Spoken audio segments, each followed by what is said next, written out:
Episode number 5 के शुरू में आप देखेंगे मेंबर साज हसन को सजाए मौत देने की तैयारियां की जा रही थी और जलाद कल्हाड़ा हाथ में लिए खड़ा था, जबकि तमाम शहरी बहुत ही अफसरदा होते हैं। दूसरी तरफ दो सिपाही मेंबर साज हसन के पास जाते हैं और उसे पकड़ के सजा वाली जगह की तरफ लेके जाया जाता है। अगले सीन में मेंबर साज हसन की माँ रोते हुए दुआ कर रही थी, अल्लाह हमारी हिफाजत फरमा, अल्लाह मेरे बच्चे की हिफाजत, मुझे बुढ़ापे में तनहा ना करना, और वो बहुत रोती है। अगले सीन में मेंबर साज को सिपाही उस जगह लाते हैं जहां जलाद खड़ा उसका इंतजार कर रहा था, जबकि यूनुस एमरे सबूत हासिल करने के बाद कि असल कातिल शरीक है और मेंबर साज हसन बेगुनाह है, बहुत तेजी से घोड़े दौड़ाते हुए नालिहान शहर की तरफ जा रहा था। एक तरफ मेंबर साज हसन की माँ की सिसकियां और एक तरफ यूनुस एमरे की बेचैनी, जबकि दूसरी तरफ हसन की बेगुनाही। ये सब बहुत अजीब मंजर था। हसन अपना सर लकड़ी पे रखता है और जल्लाद उसका सर कलम करने के लिए तैयार होता है, तो इतने में यूनुस एमरे शहर में पहुंचते हैं और भागते हुए उस मकाम की तरफ बढ़ते हैं जहां हसन को सजा दी जानी थी।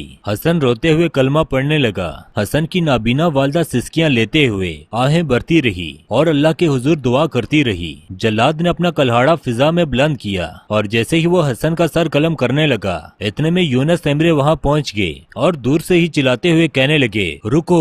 जल्लाद अपना कल्हाड़ा हसन की गर्दन के पास ला के रुक गया। हसन समेत सभी लोग हैरान थे कि ये सब कैसे हुआ। यूनुस एमरे कहने लगे, हसन बेगुनाह है। ये सुन के तमाम लोग बहुत खुश हो गए और अल्लाह का शुक्र अदा करने लगे। यूनुस एमरे कहने लगे, कातिल सिरी खलील है। और फिर यूनुस एमरे हसन को शर्मिंदगी से देखते हुए वहाँ से चले गए, जबकि सिपाही सिरी को भी वहाँ से ले गए। हसन अल्लाह का शुक्र अदा करता है और तमाम लोग एक दूसरे से गले मिलते हैं। अगले सीन में डंडोरची शहर में ऐलान कर रहा था, ऐ लोगों फिर न कहना खबर न हुई। मेंबर साज हसन को काजी यूनुस ने बरी कर दिया। फिर न कहना खबर न हुई तो बहराम आगा मसूद आगा से कहने लगे, ये एक बहुत बड़ा इम्तिहान था, अल्लाह का शुक्र है हम उसमें कामयाब रहे। तो एक और शख्स कहने लगा, मेंबर साज हसन बाल बाल बच गए। तो मसूद आगा मुस्कुरा के कहते हैं, हाँ मैंने शेख के बारे में तुम्हें क्या कहा था कि हमारे शेख कोई रास्ता निकालेंगे। अगले सीन में तब तक एमरे इबादत कर रहे थे, तो इतने में कासिम आके उन्हें कहने लगा, जनाब काजी साहब ने हसन को रिहा कर दिया।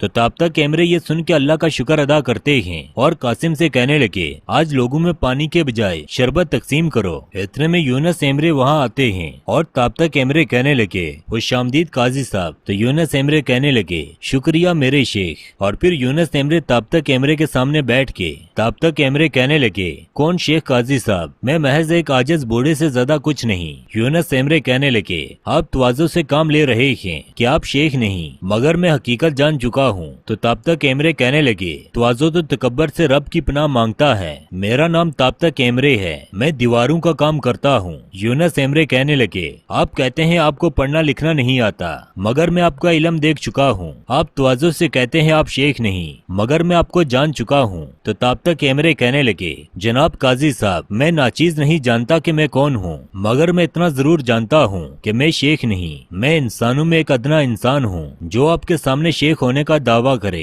आप जान ले कि वो आपके और हक के दरमियान आने वाला एक उल्लू है। वो अपनी मनहूस आवाज के साथ हक की आवाज आप तक पहुँचने से रोकने की कोशिश करेगा।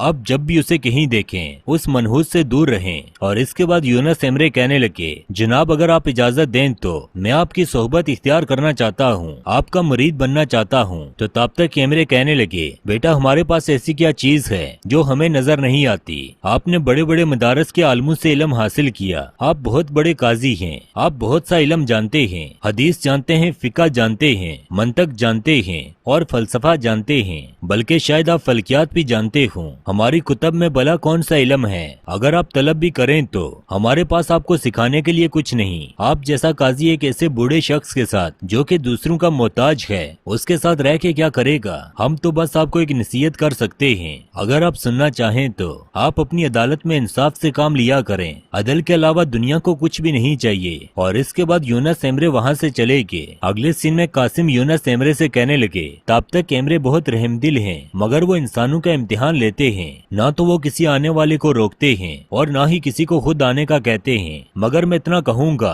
कि आप मायूस ना होना। इतने में तब तक एमरे की बेटी वहाँ से गुजर रही होती हैं। यूनुस एमरे कासिम आगा से कहने लगे, हमारी किस्मत हमारा रास्ता तय करती है। कासिम ताबतक एमरे की बेटी को देख के कहने लगे, मैं शेख की बेटी की मदद करता हूँ, मुझे इजाजत दें और आप शेख की महफिल में जरूर आइएगा। हर पीर और जुमेरात की शाम महफिल होती है। और फिर यूनुस एमरे नालिहान की तरफ चले गए, जबकि कासिम ताबतक एमरे की बेटी से कहने लगे, बाजी सुल्तान मैं आपकी मदद करता हूँ। तो बाजी सुल्तान कहने लगी, शुक्रिया कासिम आगा, आप जहमत ना करें। कासिम आगा कहने लगे, अस्तगफिरुल्लाह, कैसी जहमत, मैं ये उठा लेता हूँ। और फिर वो सामान उठा के हुजरे की तरफ चल पड़े। अगले सीन में ताबतक एमरे के मरीद एक जगह बैठे थे, तो उनमें से एक कहने लगा, कासिम आगा ने अपने कानों से सुना कि यूनुस एमरे ताबतक एमरे के मरीद बनना चाहते हैं। तो एक शख्स कहने लगा, अगर मैं यूनुस एमरे को न जानता होता तो मैं इस बात पे यकीन कर लेता। तो दूसरा शख्स कहने लगा, हमें अब भी याद है कि यूनुस एमरे ने अपने अहलकारों के साथ खानका पे हमला किया था, मुझे आपकी बात पे यकीन नहीं। तो वो शख्स कहने लगा, क्या कासिम आगा झूठ बोल रहे हैं, गुंगूर अपनी हद में रहो। इतने में वहाँ कासिम आगा आते हैं और कहने लगे, बखलूल क्या मसला है, आप किस बारे में बात कर रहे हैं। तो गुंगूर कहने लगा, जनाब हम काजी साहब के बारे में बात कर रहे थे। तो कासिम गुस्से से कहने लगा, ये कौन सा काबिले बहस मसला है, अगर शैतान हमारे दरमियान आके मोमन भाई का गोश्त खिला दे तो तुम्हें पता भी ना चले। तो बहलूल कहने लगा, जनाब मैंने जो आपसे सुना था। तो कासिम उसे रोक के कहने लगा, मैंने तुम्हें ये नहीं कहा था कि तुम हानका में लोगों को जमा करके गप्पे लगाओ, मैंने अपनी खुशी के तौर पे बताया, अपने शेख के इल्म की दलील के तौर पे बताया। और फिर कासिम वहाँ से चले गए। अगले सीन में यूनुस एमरे एक जगह वुजू कर रहे थे, तो इतने में वहाँ ताबतक एमरे की बेटी आती है। यूनुस एमरे उन्हें देख के कहने लगे, मैं आपकी मदद करता हूँ। तो वो जवाब देती है, नहीं शुक्रिया, ये इतना वजनी नहीं, मैं कीरा से कपड़े लेने गई थी, मगर हमें बातों में वक्त का पता नहीं चला और रात हो गई। और फिर वो वहाँ से जाने लगी और रुक के यूनुस एमरे से कहती है, दरवेशाना सोबत रखी है मेरे शेख बाबा ने। तो यूनुस एमरे कहने लगे, जानता हूँ, इस्तीफा देने के लिए जा रहा हूँ। तो ताबतक एमरे की बेटी कहती है, बहुत से लोग सिर्फ उनके पास हकायात सुनने के लिए आते हैं। तो यूनुस एमरे कहने लगे, आप ठीक कहती हैं, मगर शेख सबक के बगैर कोई किस्सा नहीं सुनाते, जब भी कोई हकायत सुनाते हैं तो इसके मानी भी समझाते हैं। तो ताबतक एमरे की बेटी कहने लगी, मुझे मेरे बाबा हाफिज़े कुरान बना रहे हैं, बहुत से लोगों को यकीन नहीं आता कि वो मुझे पढ़ना लिखना सिखा रहे हैं, क्योंकि उन्हें तो खुद पढ़ना लिखना नहीं आता। तो यूनुस एमरे कहने लगे, जो यकीन नहीं करना चाहते वो हुरूफ के ताबे हैं, और जो यकीन करना चाहे उसे किसी अल्फाज की जरूरत नहीं। और फिर ताबतक एमरे की बेटी वहाँ से चली गई। अगले सीन में शेख ताबतक एमरे अपनी खानकाह में बैठे थे और उनके मरीदेन उनके पास बैठे होते हैं, जिनमें यूनुस एमरे भी शामिल थे, और वो उन सबको हकायात सुनाते हैं। और महफिल खत्म होने के बाद यूनुस एमरे अपने कमरे में जाते हैं और उन्हें वो वक्त याद आता है जब एक औरत अपने शोहर के साथ आई थी और कहने लगी, मेरा शोहर मुझ पे जुल्म करता है। तो यूनुस एमरे ने उसके शोहर के हक में फैसला किया था। और फिर यूनुस एमरे ने उस औरत को बाजार में जख्मी हालत में देखा था। तो इसके बाद अगली सुबह उसी औरत को और उसके शोहर को सिपाही लेके जा रहे थे। तो वो शख्स कहने लगा, हमें क्यों बुलाया गया है। तो सिपाही कहने लगे, काजी साहब आपसे बात करना चाहते हैं। और फिर वो यूनुस एमरे की अदालत में पहुंचे तो यूनुस एमरे उस औरत से पूछने लगा, क्या आपका शोहर आप पे तशद्दुद करता है। तो वो औरत कहने लगी, जनाब ये मेरा शोहर है, और इसके अलावा वो कोई जवाब नहीं देती। तो यूनुस एमरे कहने लगे, क्या ये अब भी शराब पीता है। तो वो औरत खामोश रहती है। तो यूनुस एमरे कहते हैं, मैं उस फैसले के मुतालिक जो हम पहले सादर कर चुके हैं उसमें तब्दीली करता हूँ। मैं नुमान अफंदी को अपनी बीवी आयशा को मारने और शराब पीने की वजह से 80 कोड़े मारने का हुक्म देता हूँ, और अगर इसने ये गुनाह दोबारा किया तो इसे दोबारा सजा होगी। और फिर यूनुस एमरे अपने सिपाही से कहने लगे, इसे पकड़ के 80 कोड़े मारो। अगले सीन में बहराम अपने साथियों से कहने लगा, दोस्तों क्या ये वही काजी नहीं जिसने शेख को हर काम में मुदाखलत करने से मना किया था। तो दूसरा आदमी कहने लगा, बिल्कुल, क्या उन्होंने दरगाह पे दावा नहीं बोला था। तो इतने में वहाँ मसूद आगा आते हैं। तो एक शख्स कहने लगा,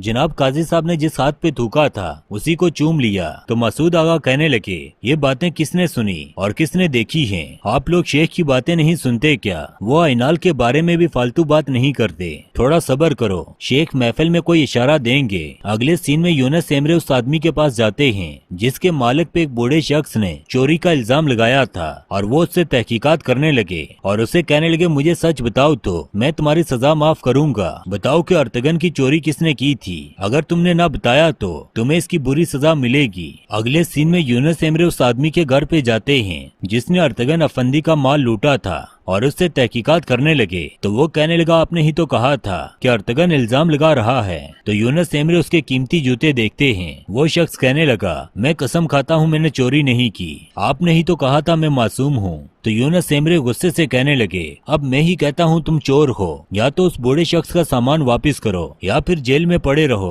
और इसके बाद यूनुस एमरे उस शख्स से माल वसूल करके उस बूढ़े शख्स अर्तगन के घर पे जाते हैं और उसे एक पोटली देके कहने लगे क्या इसमें आपका ही सामान है? तो वो सामान चेक करके कहने लगा जी जनाब ये मेरा सामान है। यूनुस एमरे कहने लगे कोई चीज गायब तो नहीं? तो वो कहने लगा काजी साहब एक कंगन गायब है। यूनुस एमरे कहने लगे उन खबीसों ने उसे फरोख्त कर लिया होगा। तो अर्तगन कहने लगा जाने दे जनाब मैंने उन्हें माफ किया। यूनुस एमरे कहने लगे अर्तगन साहब मैं शर्मिंदा हूँ, मैंने मुकदमे में अदल से काम नहीं लिया। अर्तगन कहने लगा जनाब मुझे शर्मिंदा ना करें, मैंने आपको बुरा भला कहा लेकिन अदल अपना रास्ता खुद बनाता है। अगले सीन में खानका में सारे मरीद इकट्ठे होते हैं और मुल्ला कासिम उन्हें खुशामदीद कहते हैं। इतने में यूनुस एमरे भी वहाँ आ गए। दोस्तों अभी तक आपको यूनुस एमरे की ये कहानी इतनी दिलचस्प नहीं लगी होगी जैसे कि अर्तुगरुल गाजी की, लेकिन अगली अक़सात में यूनुस एमरे की असल कहानी शुरू होती है। तो हमारे चैनल के साथ जुड़े रहें, यहाँ आपको डेली अर्तुगरुल गाजी की और यूनुस एमरे की एपिसोड्स देखने को मिलेंगी। तो दोस्तों आज के लिए बस इतना ही।